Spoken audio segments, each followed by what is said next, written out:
Hey guys, it's Pete from Pete for Anxiety here, the mental health podcast, breaking the stigma that mental health is talked about again. Welcome in today's episode. Before we get started today, we need to cover a few things really quick.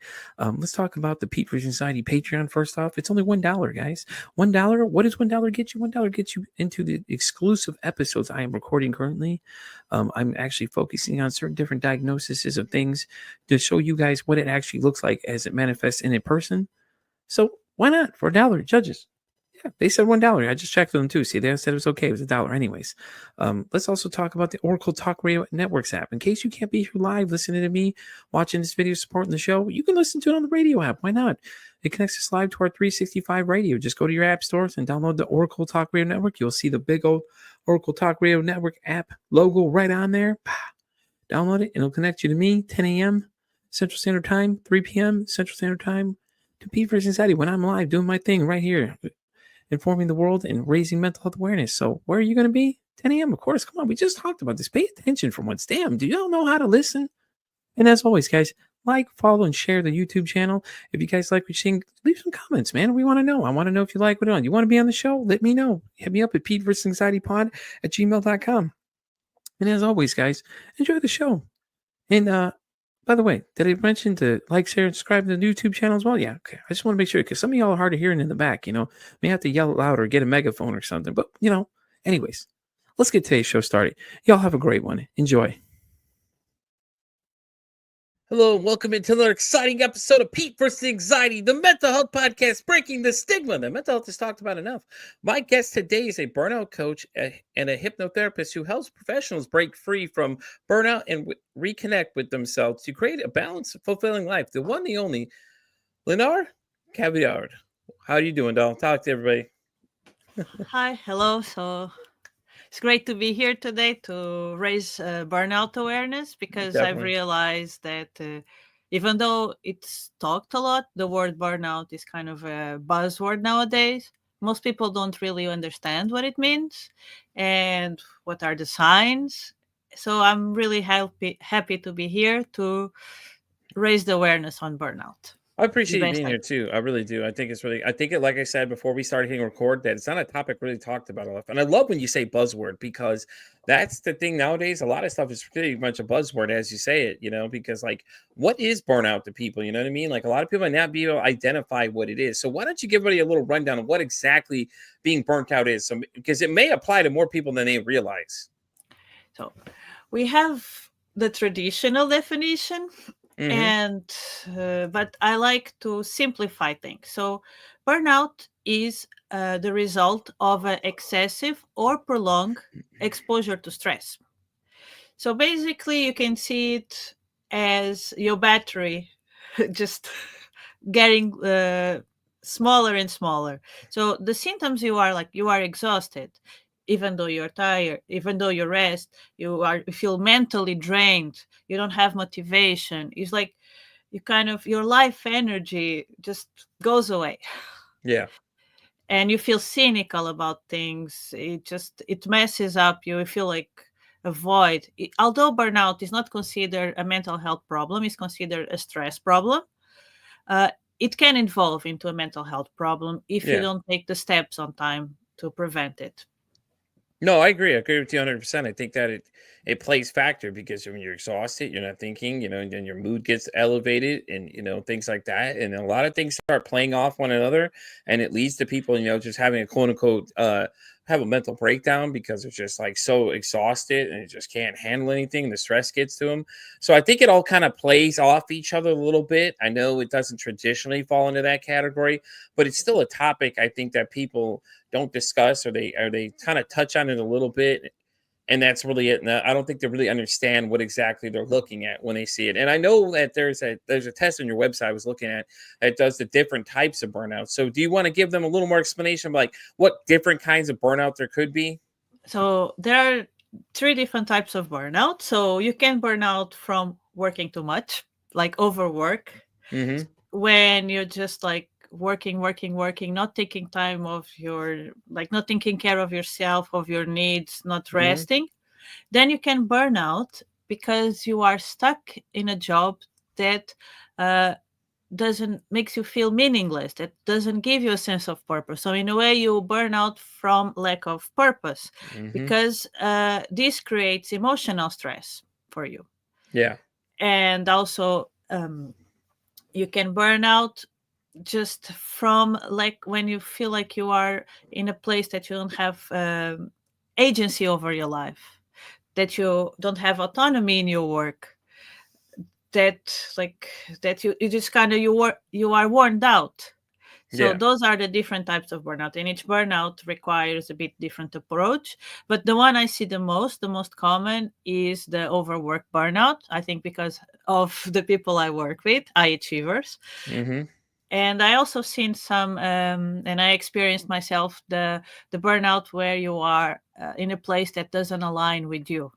That was the one I was gonna say. That one I thought would have been number one, honestly, because I think that applies to a lot of people nowadays. They don't have any meaning when it comes to it, or they feel like they're just self-worth's not just there, like they don't care, and they're just another cog in the machine, as they like to say, And it's like you go to work every day, you're miserable, you don't like it, and just like it's just not going anywhere. No matter what you seem to do, you can't get out of this rut. And eventually it's just like, you get so tired of it. A lot of people just end up just quitting. They're just like, I'm done. That's it. I'm walking out. I can't handle this. It's not worth it to me. And I think that's what I think a lot of people are misinforming as people not wanting to work. It's just no, they don't see the point. If there's no higher purpose going to it, what's the point of being at this job? I mean, yeah, it's a means to end, a means to pays my bills, but if I'm looking for more, I don't want to be stuck at a ceiling. I want to be able to go through the ceiling and go further up. And it's crazy because you know I think the one you see the most, and that one kind of play hand in hand too, because a lot of times when the people try to stay and that really want to stay and really want to make it work, they're just getting stressed out more because then it starts feeding into that, and things like that, and then it becomes more stressful because you got that one person that wants to be there and then they're burnt out because they're trying to do all these other jobs and make up for these people that they keep losing because these companies don't really pay attention to a lot of that stuff, and you're more of a number than an actual person to a lot of them. And I think that's the wrong way to look at it though, but at the same time, that's what's happening with the younger youth though. And I think that's what people misunderstand is that they don't want to work. It's no, they realize that this is horse crap and they don't want to be a part of this. So they're like, okay, well, see ya. I'll go find somebody that values my time. And I think that's the biggest misconception I see so far. Yes, yes, definitely, definitely. And it's crazy because it's like, then it's like, oh, well, the youth, this younger generation don't want to work. No, I think the younger generation has figured out that just these mindless jobs just are not worth their time. And they're like, well, you know what? Hey, man, either you're going to pay me worth my time or I'm not going to waste my time being here. And Yes, sorry.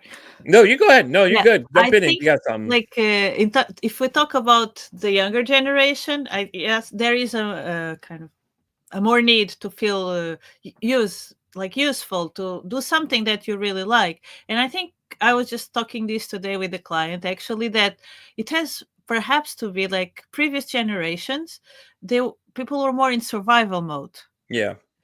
and now like we are in a state that we don't need to be in survival mode anymore. So we will, of course we will want to have something more than just like have the money to buy food.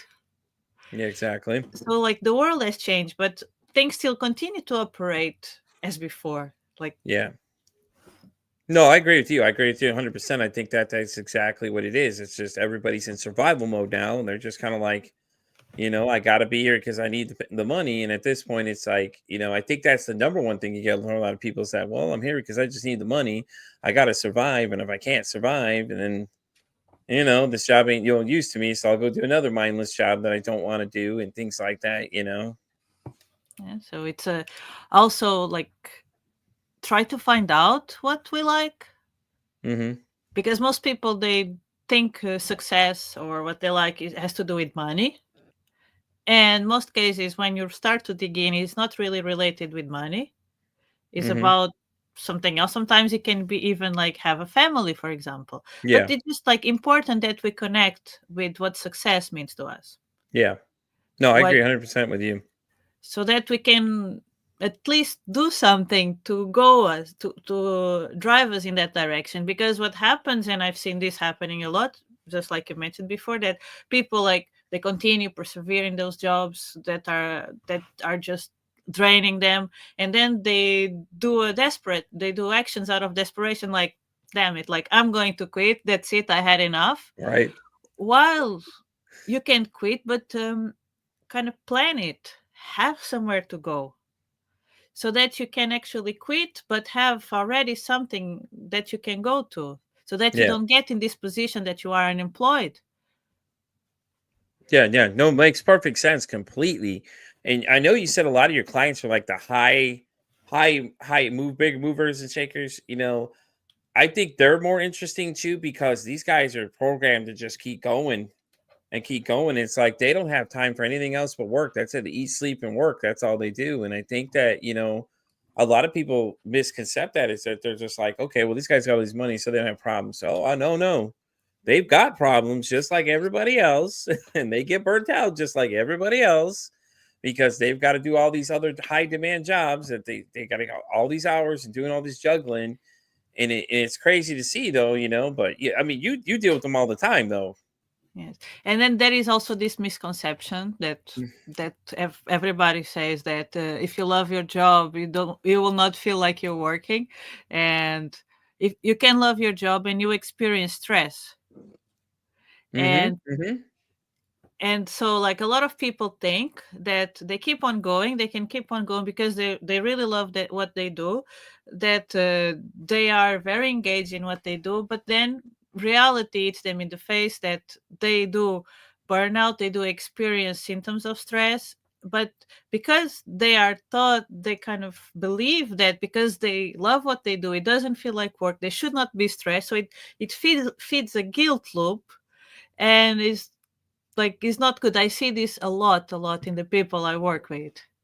Yeah. Yeah, definitely. No, I agree. My thing is, so what are some of the early warning signs of, people getting burnt out? There's some things they may miss as we go through this kind of conversation. Like what are some things they should start realizing, hey, maybe it's time to take it back a little bit, or you're getting to that burnout phase. So before you kind of get the mental health symptoms, let's call it like that, you most likely get some physical symptoms because Mm-hmm. burnout is stress related, and stress is a physical Mm-hmm. response. So you might get more like body tension, like back pain, headaches, if migraines, digestive issues. You get sick more often because your immune system kind of suffers. Yeah. And then after that, it gets like lack of motivation. You feel like a void in a way because, like, what am I doing? Oh, this is like worthless. Mm-hmm. So, and there is one symptom that people think is a good thing. It's seen Yeah. as a good thing, and I think this is what companies in fact want, is that the inability to disconnect from work.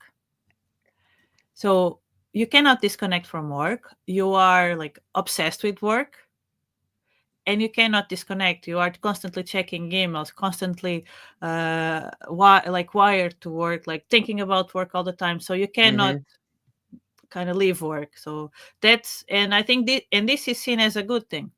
Like, and most people, they convince themselves, I'm just determined, I'm hardworking. But no, like, when you are in this obsessive state with work, that you are completely obsessed with it, it's a big warning sign. Yeah. And it's funny you say that though, because think about it, it's like when you think about like people calling in sick and things like that, they're like, oh no, I got to worry about the job. I got to worry about the fact that, they're going to need me and they can't run without me kind of thing, and they start thinking that everything's self-dependent on them being there. But it's like, people need to worry about putting themselves first always, and Yes. that's the thing I tell people too. I'm like, listen, when the end of the day comes down, you have to worry about you at the end of the day. You can't worry about everybody else. This place is going to run regardless. You leave, I leave. They're still going to be here. They're still going to be running. They may not be running as efficient, but they're still going to be here. And I think that's a lot of people worry about. It's like they're also like they get so like fixated, hyper focused on, and go, oh well, I can't take any time. I can't rest because if I rest, the whole place is going to come down and go to shambles because I'm not there to run it. And it's like it's really sad. That's the mentality we're going with. Yes, there is also a shift in values. So Mm-hmm. things that matter to you before, they will not matter. So like your life is going to become only about work.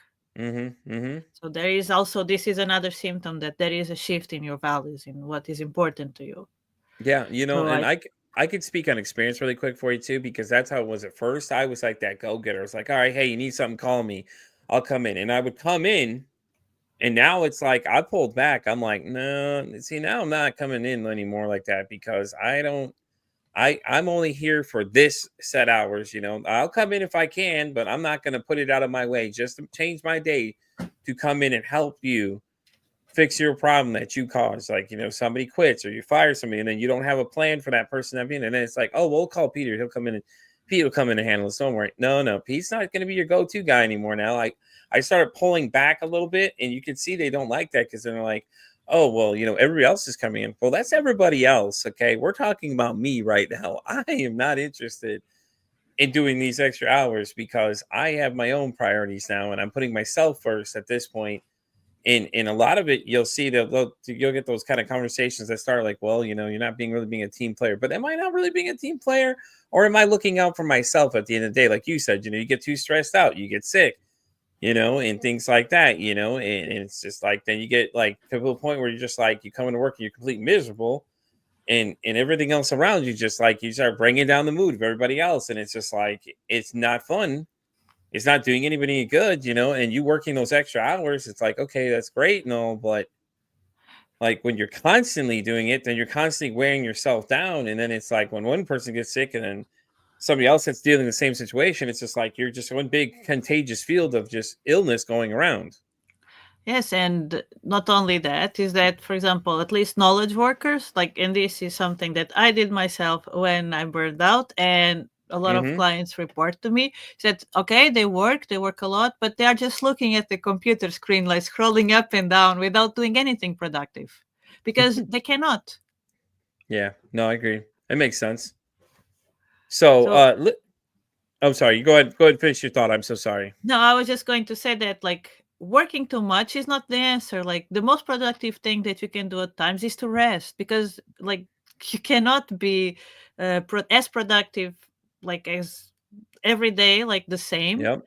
And you are a human being, not a human machine, not a human doing. So like always need to remember that. I love it. I love it that you say that though. It's like, that's the thing I tell people too. It's like I'm not a machine, I'm a person. It's like you want to keep throwing all these things on me.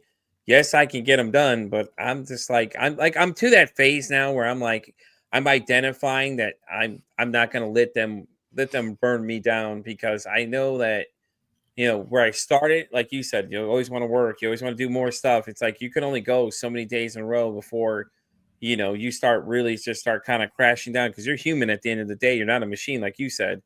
I think the most I ever did was like 10 days in a row, 12-hour days. And I was going for like 6 to 6 in the morning, and that like that change just really messes with you though, because when you work overnights to get off in the morning and you're trying to sleep during the day, there's light outside, so you have that factor playing too, and it's hard because then you go back at 6 o'clock and now you're doing the vicious cycle again, and some of those days in a row, eventually it's just like you're going to get burnt out from that too, because it's like what you're going to finally break at some point. Yes, especially like if you don't do anything Hmm. to, let's call, close the stress cycle, because stress is physical.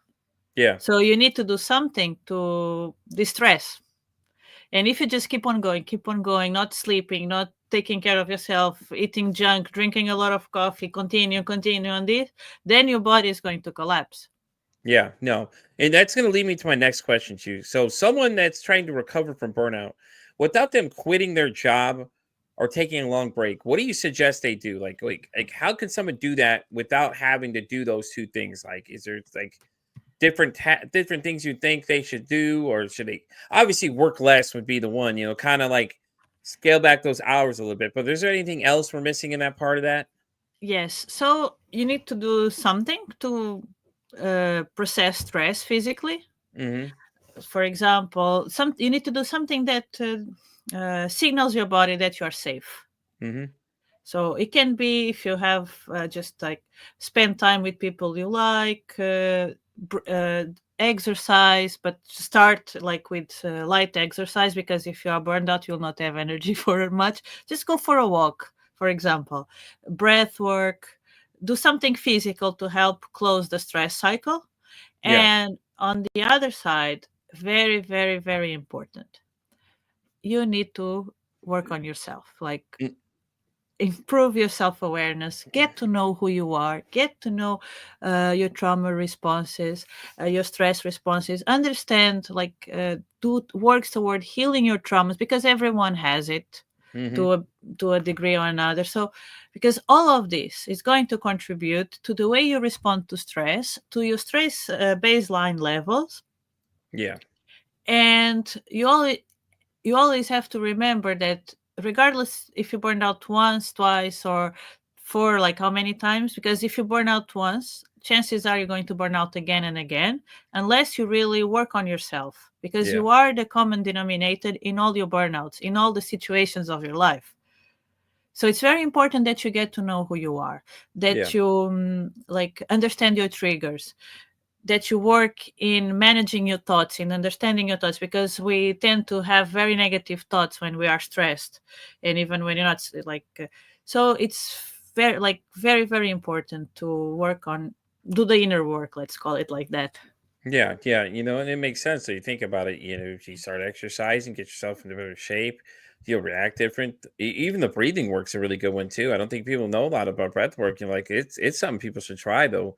It's amazing because all you're doing is using breath to basically relieve a lot of things, and I think it's very interesting because I was reading a book that somebody had sent me that they wrote about it, and it was interesting to me to say he's like, you could just and then your anxiety and all that stuff will kind of go away, and it's really weird because it's like if you think about it, it's like you're not really doing anything different than you're just breathing at that point. You're just doing certain steps to just exhale that stress as you go, kind of thing. And I thought it's so fascinating because it's like, okay, well, that's cool because that's an alternative to what people now. It's like everybody's like worried about medications and all this other stuff and things like that. And like, guys, all it takes is just some small techniques, and you're set to go for a lot of that stuff.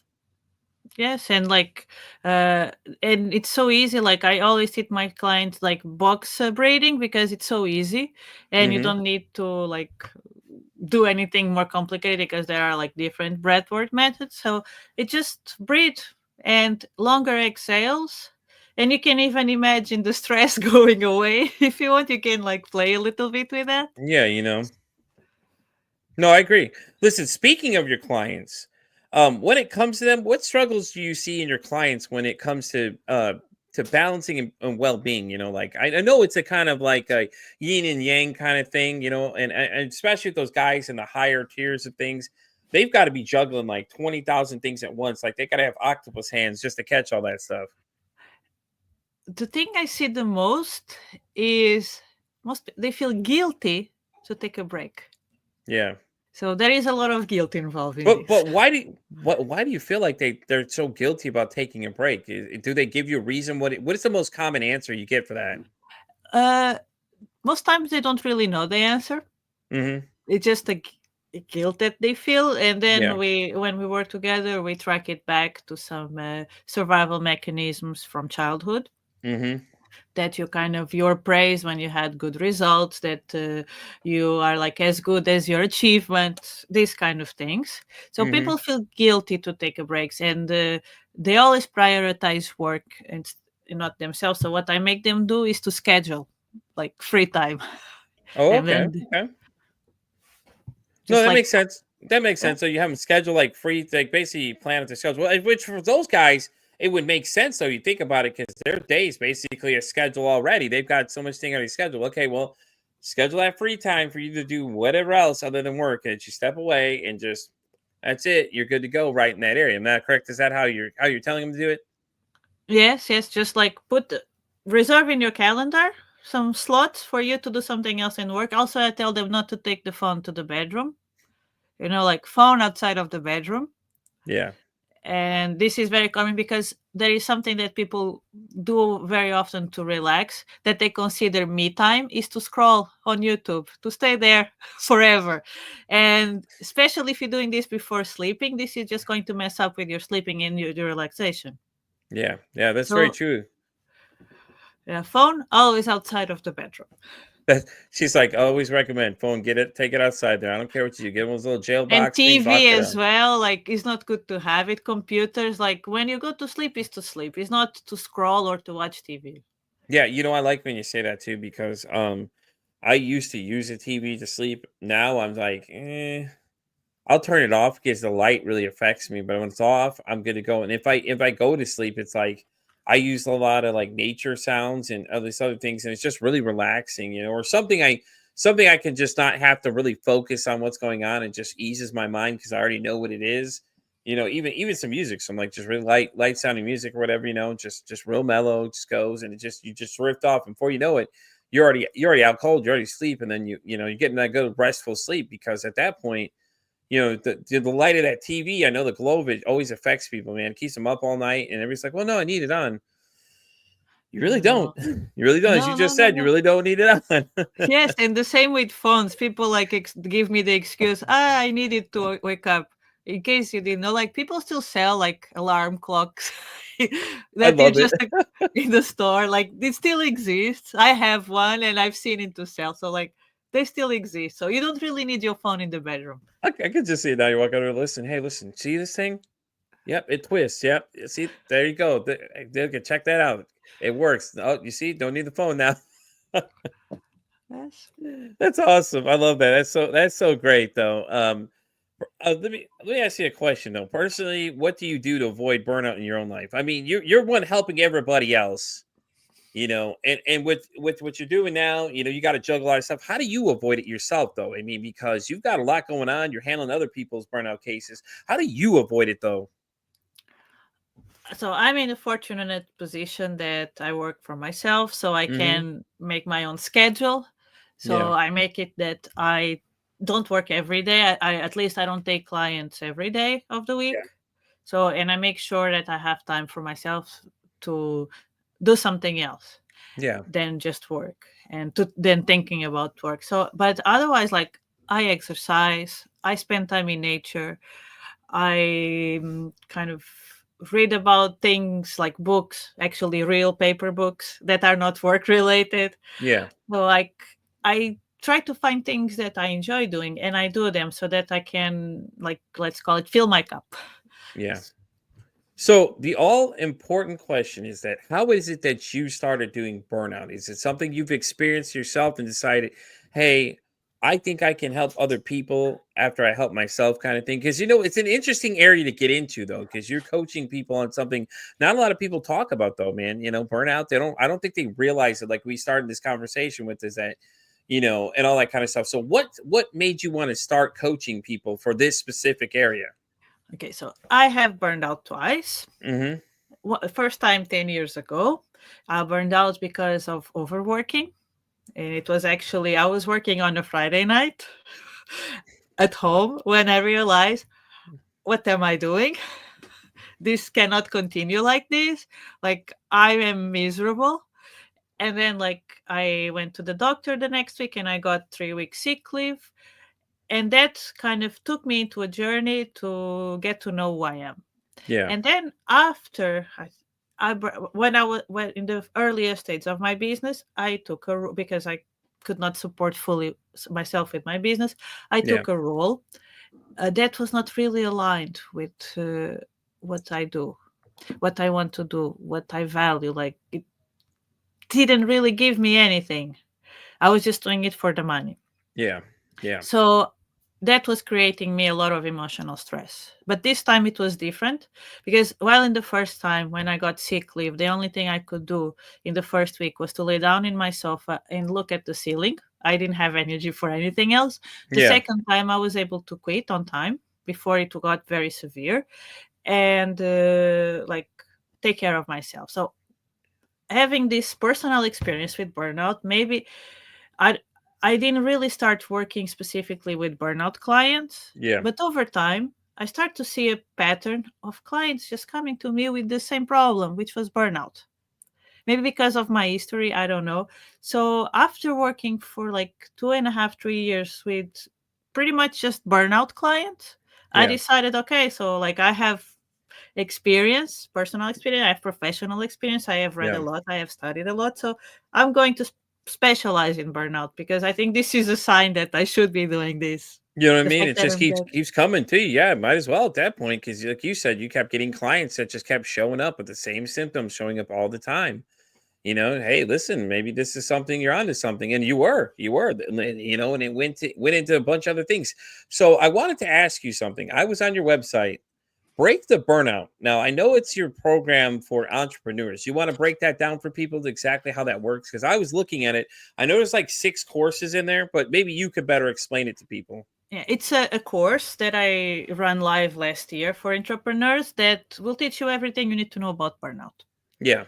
So, from what is burnout, what are the stress responses, what causes you, and what makes you prone to have burnout? Because there are certain personality traits, certain things that make you more prone to burnout. Yeah. And then also that, and then it will give you practical tools to change. It will give you tools to how to manage your mind, Mm-hmm. how to manage the stress on the physical body and on the mind, and like kind of how to transform. So it's a very practical course. And although I made it for entrepreneurs, I had people that are non entrepreneurs taking that course, and they told me that is like this is like proper work life hygiene. Everybody should know this Yeah. because it Yeah. really gives a lot of information that is not only for entrepreneurs.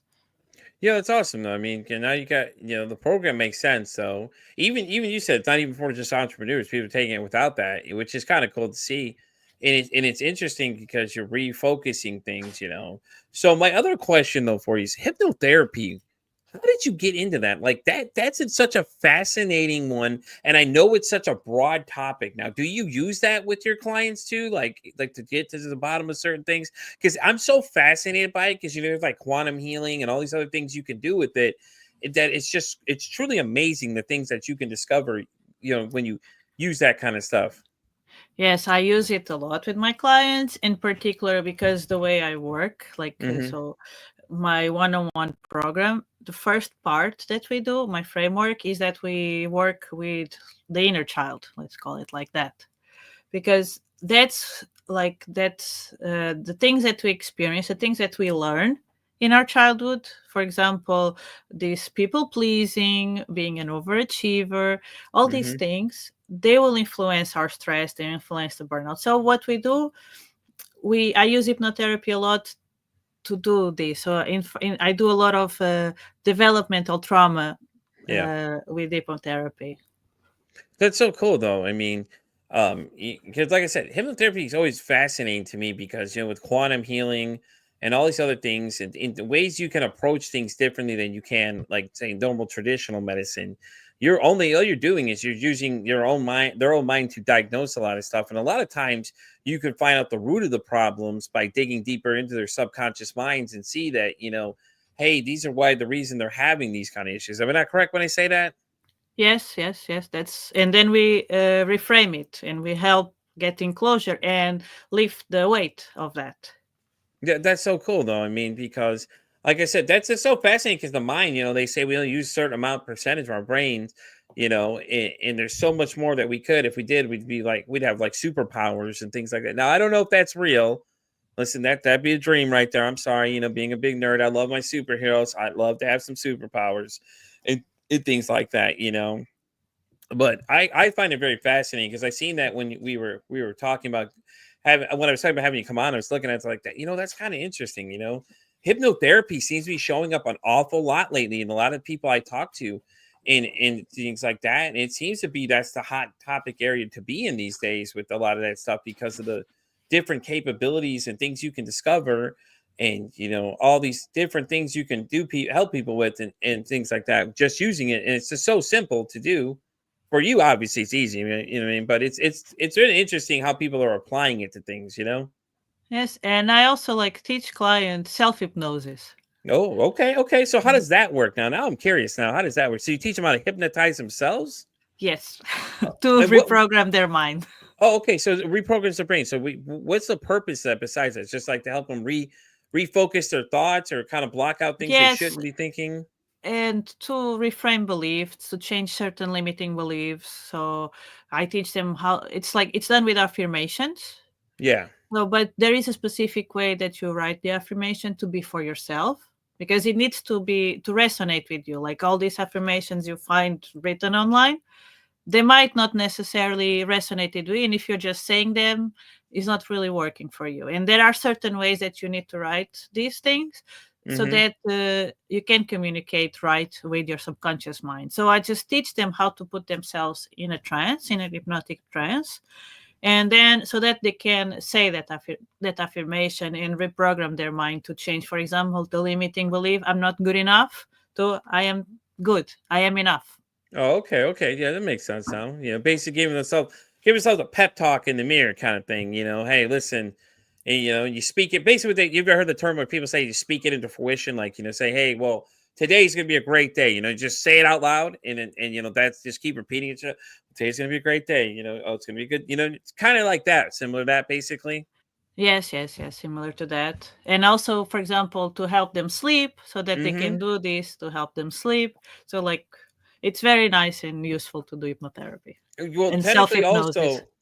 It's technically also used for anxiety and stress reduction too, which is a big factor when it comes to burnout, correct? Yes, yes, yes. Is it so when they do that? So is that what that's another thing for teaching them how to self hypnotize themselves? Basically, it's just kind of help them relax more. Basically. Yeah, so when you relax, Mm-hmm. so when you get hypnotherapy, hypnosis, or meditation, it your brain waves they change to alpha or theta waves depending Yeah. on how deep you go. So you get more susceptible to uh, suggestions, like to what you say. And the Yeah. funny thing is that when we are daydreaming, when we Mm-hmm. are lost in our thoughts, because hypnosis is nothing but a state of focused attention. We all Yeah. get hypnotized many times a day, like when you're driving home and you have no idea how you got there, or when you're scrolling in social media and just like everything else around you disappears. So this Mm-hmm. is a state of hypnosis. So we use it a lot, and we use it in negative ways without knowing, because when we are daydreaming or when we are having a conversation with ourselves or an argument in an empty room with like with ourselves, so we are already in an alpha state, alpha Mm-hmm. brainwave. So like we are already more open to suggestions. So if we are having negative self-talk and we are in this state of focused attention turned Yeah. inwards, we are programming ourselves with that. And you can see like that your self-talk is going to affect your physical state. You're going to get like more angry, more aggressive, like more anxious. So we are using it a lot. We are using hypnosis a lot in a negative way. So what I teach them to do, what I teach my clients to do, is to use it in a positive way, and how and to help them like achieve these states, deeper states of trance, so that they can program themselves in a more positive way than the thing that they have been doing all their lives. I love how they people don't realize that's what it is though. You're like negative talk, and that's the same thing I was thinking. It's like, oh, she's still referring to negative talking to themselves. They're having that self pep, giving yourself that self pep talk thing, but you're talking downward to yourself, and people don't realize that that's hypnosis right there in its own. You're putting yourself in the wrong state of mind. And things like that. And it's like I can't really think what I'm thinking of. The quote is like, what is it? Have happy thoughts, and you're like, oh no, I don't think so. It's funny for people to think like you think you're talking to yourself, but a lot of people that's what they're doing. They're having an argument with themselves, or talking down to themselves, or they're really hard on themselves, and I've never even thought of it that way. That's another form of hypnosis though, because you're sitting there talking to yourself, putting yourself in this bad state of mind. You're repeating these things to yourself, and it's just you're constantly verbally beating yourself down more than somebody else can beat you down. You know what I'm saying? And it's just like I don't think people realize that's exactly what's going on though. Yes, and like not only that, is that we talk to ourselves Mhm. like in ways that we never dare to say this to anybody else. That's very true. Very true. Good point. Very good point too. Yeah, yeah. Because yeah, yeah. That's right. Yep, you're right. I had a thought. I couldn't think of what I was going to say next on that one. I'm sorry. I went brain freeze on that one. But yeah, you're right though. You think about it because you're yelling at yourself, but you're not going to yell at somebody else because you're not confrontational. So you're constantly muttering to yourself and things like that. And it's perceived as oh, this person's crazy. They're talking to themselves. Are they really though? Maybe they're just having a internal dialogue with themselves that they probably shouldn't be having, but they don't want to tell you about it because they're not going to yell at you the same way they're talking to themselves, kind of thing. So, I mean, it makes sense though. You think about it because those people are non-confrontational. That's exactly what they're going to do. They're going to yell at themselves versus coming out like yelling at you or I. Yes, and they're causing stress to themselves because everything that they are saying to themselves, like the mind doesn't know the difference between imagination or reality. Yeah, So they are causing themselves stress. So like your body is going to have the same response to the things you are saying to yourself as if you would be talking to somebody else. You're going yeah, to be stressed. You're going to trigger a stress response from your body. You're going to go into fight mode. yeah. Yeah, you go to fight or flight basically, and you start panicking because your brain, like you said, can't decipher between the two different things, and stuff like that. And it's interesting because it's like a lot of people go into these modes and they're not even sure what it is. But trust me, when you hit that fight or flight mode, trust me, you're gonna know what that is. Because that at that point, and especially when you have anxiety, though. I mean, think about it. You apply that to anxiety because, like, that's really what it is. You're having these thoughts in your head. Your thoughts start swirling, and depending on what it is, it could be going 1,000 miles an hour up there as you're going, and it's just constantly building like negative talk, and you start making up things that you don't think are things that you think are happening that aren't happening, and things like that. And then add in the stress from being burnout, then it's really going to amplify because you're already irritated about this. You hate your job. You're mad about that. So it doesn't help anymore that. Then you start getting that and then throw in depression because obviously when we're beating ourselves down, where do you think we're going? A lot of these things intertwine. So I know a lot of people don't associate burnout with mental health, but really, I think they don't realize how much hand in hand this thing really goes together. If you start looking at all the different systems, being stressed out and things like that, as it breaks you down, you're less likely to fight off, those anxiety kind of thoughts are racing, instead of you being able to, trying to refocus your mind almost. It's like you're already burnt out, you're already irritated, you don't care anymore at that point. You're just like, what, and it's just one thing after another. It keeps adding on to it and everything else and stuff like that, and then you get real down on yourself. So then you hit the depression part, and then people are like, oh, well, I'm depressed and things like that. Yes, and like burnout, there are different stages that you go through. Like it doesn't happen overnight, so it builds up. Mm-hmm. And when you get to a certain point that you have been like with it for certain amount of time without doing anything to heal burnout, Yeah. you actually will feel like this void inside of you. You will feel hopeless. It's a dark place. It's a very very dark place. So like the symptoms do overlap.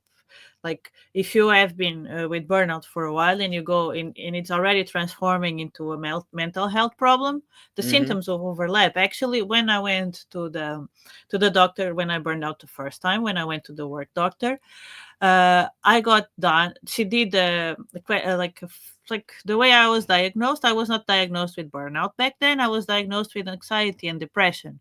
Mm-hmm. And because the only thing she did was a questionnaire. How have you been feeling the last 2 weeks? And I'm like, of course, everything was miserable. Like, there was no other way, but I didn't feel depressed. And she wanted to give me some drugs. And I was like, no, no, no, I don't feel any like that. Yeah. I am exhausted. But like the symptoms, they do overlap. Yeah. It falls under habitual burnout, basically. And from what I'm looking at on my side over here, it's like chronic mental and physical fatigue. You think about it because you're so tired of being mad at the world, and you're just like you're exhausted from your job and everything else. And then all that starts building up. Like you said, they said depression, because depression is the next thing that hits on there. Chronic sadness, which I guess you could group that into depression as well with that too, and Yes. it stuff like that just all applies. And I don't think people realize that, negative neglecting self-care would be another one. You know what I mean? You're so tired, man, I don't feel like doing these things I should be doing to take care of my better self, make that would lift you up. And I've seen even like I think people realize this, like even taking like even bathing yourself regularly, that right there, boom, that can help with your your state of stress and everything else, you know what I'm saying, and things like that. Yes, yes. And grooming and basically taking care of yourself. And like, for example, if you are diagnosed with depression, it's Mm-hmm. easier that people give you some pills. And that will not really help you. It will help you like get a good baseline perhaps, Mm-hmm. but will not help you heal Yeah. the root No. cause of what is causing you this thing. So if you get pills, like you should still like do therapy. You should still work with someone to help you not only with depression but with the burnout. Yeah, no, I agree with you. I think that people rely too much on medicine, or a lot of people that's what they're afraid of is like, oh, okay, well I have something wrong mentally now. Now they're gonna give me pills. It's like, Like that's not really how this works, man. Like, when I went, like the doctor that diagnosed me, I felt I was dealing with a drug dealer, to be yeah, honest. They said, "Do you want these pills?" And I said, "No, no." And then, "Oh, but you should perhaps take these ones because I know a lot of people in your position that they take these pills just to calm down the heart rate. Take these pills." Like, no, I don't want any pills. I want to take care of myself. right, exactly. You're like, no, I don't think so. I'm not sure what side effects are coming with that. Nope, I'm okay. Yeah. That's so funny though, because like I've tried pills for anxiety before, man. And the one thing I did notice is like it made my heart start racing. Like I felt like I was gonna have a heart attack. I'm like, dude, are these pills supposed to help or give me an anxiety attack? Because that's what this feels like right now. And I'm looking at the symptoms. I'm reading the symptoms, things like, oh, if you get one of these problems, just stop immediately and call your doctor. I'm like, wait a minute, isn't this supposed to be curing these problems technically and not adding more to my problems? Like, come on, man, this is crazy. Yes, It's yes. and you yourself did the same thing. You're like, oh, I went to the doctor trying to give me these pills, and you're like, I don't think so, man. I'm not sure I want those side effects. I think I'm okay right now. Yes, and I really had to stand my ground, not to get Hmm. got out of there with the prescription because she was really keen. Like I know that this is what doctors do, and I like it's good that they want to help, but it's not always like necessary to take them. No, I agree. It's not necessary at all. You don't have to absolutely make it the end all be all type thing. And I think that's a problem for people as well. I did want to ask you a question though. I do notice on your website it has a burnout quiz. You want to give people a little feel from what that kind of thing is going to be, what kind of questions they can expect on it. Because I'm going to take it. I want to see what it comes out because I'm curious now. I saw it on there. I'm like, I didn't have a chance to do it before we sat down. I was like, I was going to do this and see what mine fell in there because I Yeah. was curious. So it's a free burnout quiz that Hmm. if you feel like you are burning out, that you have symptoms of burnout, it's to help you identify which type of burnout are you having. Yeah. And as a result, you get the types of burnout, but also you get strategies Oh, to okay. overcome that specific type of burnout. Oh, okay. That's really cool though. I didn't realize that. That's really cool though. I'm gonna have to definitely check that out because I want to know. I'm just curious to see what mine would fall under because I know I've experienced burnout before because I'm like, man, I got to take a week off, and that's what I used to do. Except for this year, I haven't. I've actually pulled back. Like I said, I haven't been working as many extra hours if I don't have to. Like now, if I need something a little extra, okay, I'll give a little, but then I pull back. I'm like, yeah, okay, if I'm gonna do this, then I'm gonna make it work to my advantage and then rearrange it so I have time for just me. And even go when I'm recording the podcast too. I don't do it on the weekends. And if I do, it's only because I had to set up something special, but that's very rare I do that at all. I don't really offer that to many people because that's my time right there to recharge my batteries. I'm at home, my wife's home, and sometimes we have the little one visiting us. So, like I'm just kind of like I set that time apart, just like you tell your clients you schedule that time for yourself. That's it. Now, like I said, if I dip into that time, it's only because I absolutely want somebody to be on the show that can only do those time periods. And it's only an hour, you know what I mean? At most, it's only an hour. So, like an hour of my day, I can give that up. That's cool. And then that's it. I'm done. Once I'm done, I'm done. I turn everything off. I put it down. I walk away. And there's times it takes social media cleanses too. And I think people, like you said, needs to put the phone away when we're going to bed, things like so not constantly scrolling it. Yes, I took all the social media apps from my phone in December, all Hmm. of them. I only use on the computer, Hmm. and you have no idea how much more mental energy and clarity of thought I have. And, that's strength. And I have them on my phone, but I mute 90% of the notifications. Like I only look at it if I want to look at it. Like I'll peek at it for half a second if it's not something. If I have everything set up so I know the only important things come through are the message things I want. Certain sound tones I have will tell me exactly if it's important enough for me. So like my wife's messages, number one priority. Everything else, okay, I'll get to it later. It's not end all be all. And when I get to look at it, okay, cool. Then I tell people like if I don't respond right away, it's sorry. I just how it works. I operate with that. Put her priority first. Everything else rests. And then when I do this too, I set it up during the week. Weekends are my time off. I don't appear much on socials. I stay off everything. And even now, I'm not really on a lot of socials. I just post some clips, and then that's really all I'm doing. I'm not really hanging out much on them anymore. And the thing with TikTok too, I don't know if you've ever experienced that one. It gets real addictive though, if you think about it, because like people with those, certain things, like sometimes I meet a lot of people that feel like they need to be everywhere, and it's like you Yes. can't be everywhere. It's like they feel like they got to be there because people are sending them 10,000 invites. And let me tell you, that's the most annoying thing ever. It's when you get 50,000 of them. It's like, listen, guys, I realize you're live. I appreciate it, but don't send me 50,000 invites. I know you're live. Thank you so much. I get it. Like, I get what you're trying to do. You're trying to force interactions and things like that with other people. But like, for the love of God, I don't need 50,000 invites to your damn live. I know you're live. Yeah. Like TikTok was the whole reason why I took all the apps from my phone Oh, because yeah.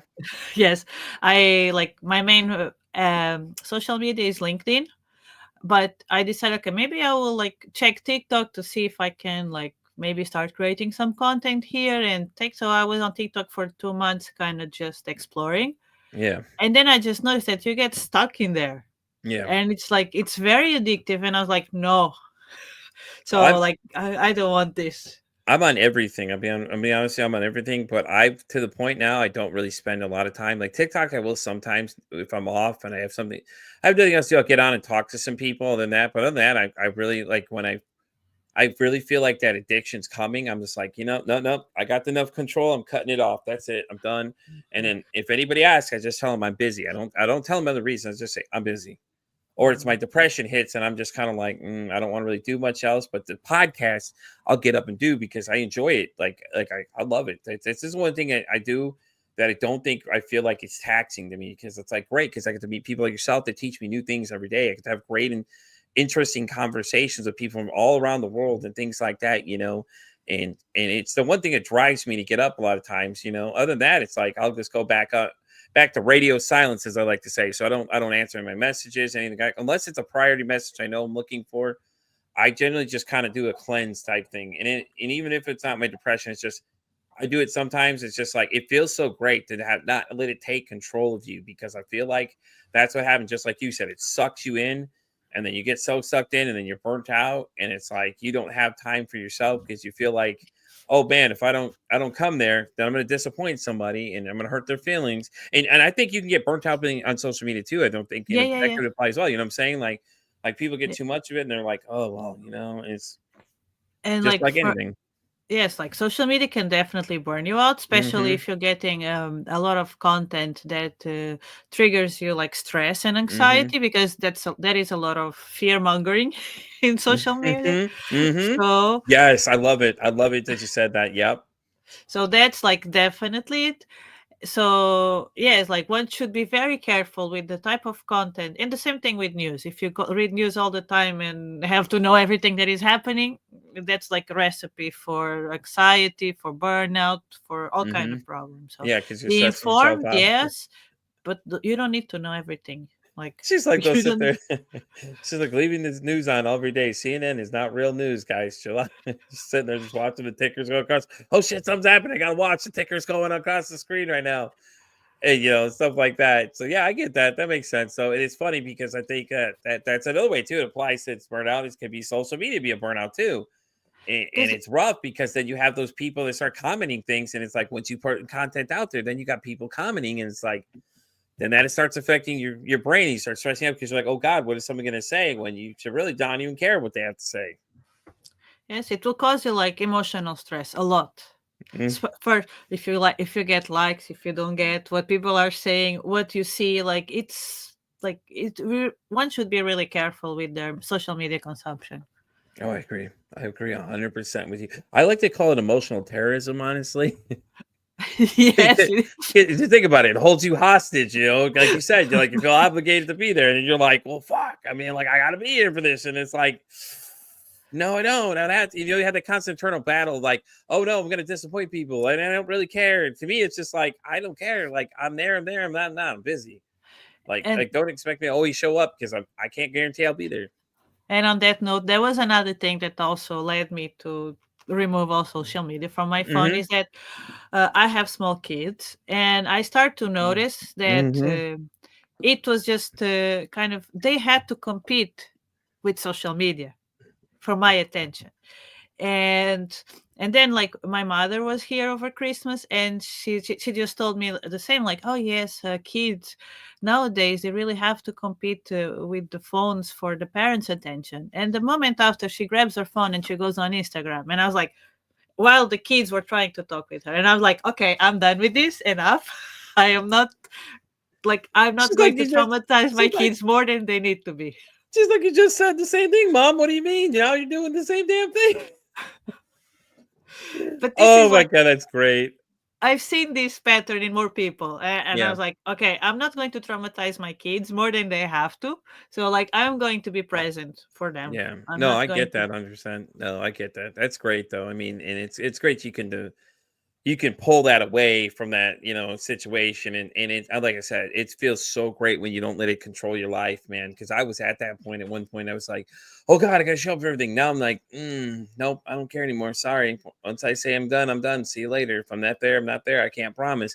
Oh man, well, I got this big battle. Okay, that's great. Awesome. You have that battle. I'm be doing something else. I'm at work. Or like, you're always working. That's what they always tell me. You're always working. Okay. I'm not always working. I'm working, so you don't ask me 20 other questions on what I'm really doing, because I'm not going to sit there and explain my life to you. Very few people know what I'm really doing, and what I only a few very close circle people know exactly what goes on. And sometimes I'm not always working. Sometimes it's just I'm just working, so I don't have to feel like they can't emotionally terrorize me to get to stay. Like, oh, you should stay. And no, I can't. I got to work, man. I got to go back to work. And it's like easy to cut away, because then you can't argue. Somebody like, okay, we're going back to work. Okay, well, hey man, go back to work. You have a good one. You know what I'm saying? And then it cuts the conversation real quick. And then you don't have to worry about trying to feel like you have to stay there, and it's not like making excuses. Just, no, I'm just working. Like, you don't really have to give them complete details, just vague reasons. Oh yeah, I've been working, I've been busy, and things like that too. And it's all valid ways to get away from that kind of stuff too. And then and it makes sense. At the end of the day, it makes sense. You know what I mean? And it's crazy that you have to do that, because that's the social media has such an addictive power to you. It's like giving kids sugar, man, and just watch them fly. Yes. All right, well, Leonor, let's go ahead and start wrapping up. Do you want to go ahead and plug your website, let people know where they can go check out all this great information we've been discussing, your course and everything like that too? Yes. So in the chat, right? Yeah, you can do it there. I'll have it down below in the comment section for you too. If you just want to tell them what the website is, I'll Oh have it in yes. the link below the video for you. Sorry. I've already done all the work for you. I got everything ready to roll Okay, for you. so it's leonorcoaching.com. Okay, definitely. And I got your Instagram on there too, in case they want to pop in and just kind of check some Yes. stuff out while they're there. But Yes, the main platform that I publish content is on LinkedIn. Sometimes I also publish something on Instagram, but I haven't been that active lately on Instagram. yeah, So like on LinkedIn is where I publish most of guys, my. you heard where to find her. She said, go check her out on LinkedIn. You know where to find her. You know where to find her website, everything like that. And you guys know where to find me. I'm Pete for Society, and pretty much everything else. Like I just told her, I'm on everything: TikTok, X, Facebook. God, it's too many sites to even list at this point, and everything else. And you also, if you guys want to listen to this podcast, I'm also on Spotify, all the way down to iHeartRadio as well. You can check out some of the earlier episodes and things that we've done before. And eventually this one will show up too. So if you're hearing this one right now while we're listening to the audio side, guys, I appreciate you being here. Make sure to drop a like or comment. Let me know how you guys think about it. Go check out Leonor, and guys, listen. Burnout's a real thing. Like, it was so great for you to be here, by the way. I really appreciate you coming and talking about it, because I feel like this topic isn't talked about enough. And I don't think people understand the link it has to your mental health, because, stress and everything else add into these kind of things, and anxiety happens. All that stuff eventually gets tied in together, and people don't really look at it from that aspect, though. Yes. Thank you so much for having me here. I had a very good time and very. I'm glad. I'm so glad you enjoyed it. And I'm going to close this out right now, guys. Well, I'm Pete for Society. You guys know what I always say. It costs nothing, absolutely nothing to be kind to somebody. One kind act you could do could save somebody's life, or hell, you can even make their day. I'm Pete for Anxiety, signing off saying, don't ask how your day is. Ask how your mental health is today.